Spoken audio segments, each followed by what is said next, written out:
પ્રથમ સમાચાર અમદાવાદથી સામે આવી રહ્યા છે। ઓઢવ રબારી વસાહત મુદ્દે મોટા સમાચાર સામે આવી રહ્યા છે। રબારી વસાહત મુદ્દે મંત્રી જગદીશ વિશ્વકર્માનું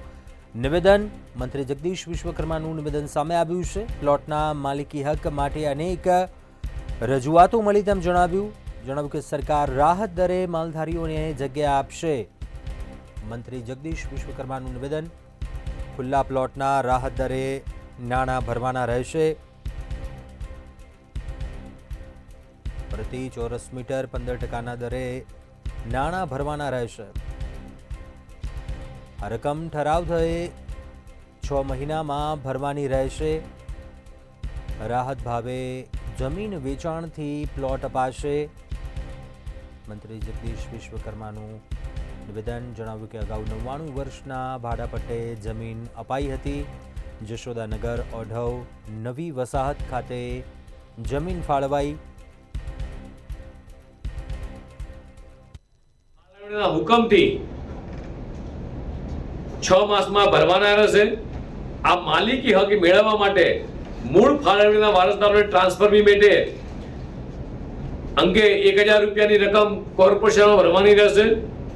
મૂળ ફાળવણીદાર સિવાયના વર્ષોથી જે કબજેદાર છે વારસદાર સિવાયના આ કિસ્સામાં જરૂરી પુરાવા આપી 20000 રૂપિયાની ટ્રાન્સફર ફીની રકમ કોર્પોરેશને ભરવાની રહેશે। એકથી વધુ તબદીલી હશે તો પણ વધારાની ટ્રાન્સફર ફીની રકમ અલગથી ભરવાની રહેશે નહીં।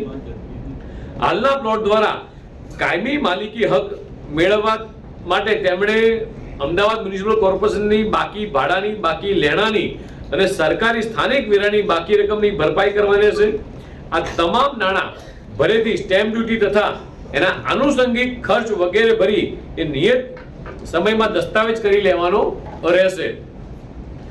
ફાળવવામાં આવેલ જમીન પર મંજૂરી સિવાયનું બાંધકામ તેઓ ગુડાના કાયદા Gujarat regularisation of અનઓથોરાઇઝ્ડ development act અંતર્ગત જરૂરી પુરાવા સાથે અરજી કરી એ નાણાં ભરી અને નિયત કરવાની રહેશે। પૂરેપૂરા નાણાં ભર્યા તારીખથી 10 વર્ષ સુધી રહેણાંક સિવાય અન્ય ઉપયોગ કરી શકાશે નહીં તથા અન્ય કોઈને પણ વેચાણ કરી શકાશે કે તબદીલ કરી શકાશે નહીં। 10 વર્ષની મુદત બાદ રહેણાંક સિવાય અન્ય ઉપયોગમાં લેવા માંગતા હોય તો તેની પૂર્વ મંજૂરી મેળવી જંત્રીના પૂરેપૂરા નાણાં ભરવાના રહેશે। જેમાં અગાઉ ભરેલ નાણાં એ મજરે મળી શકશે। આ માલિકી હક મેળવવા માટેના કબજેદારને મૂળ પ્લાનમાં દર્શાવેલ મુજબના કોમન પ્લોટ, આંતરિક રોડ રસ્તા, ટીપી હેઠળના રસ્તા, રિઝર્વ પ્લોટ વગેરેની જગ્યા એ ખુલ્લી કરવાની રહેશે।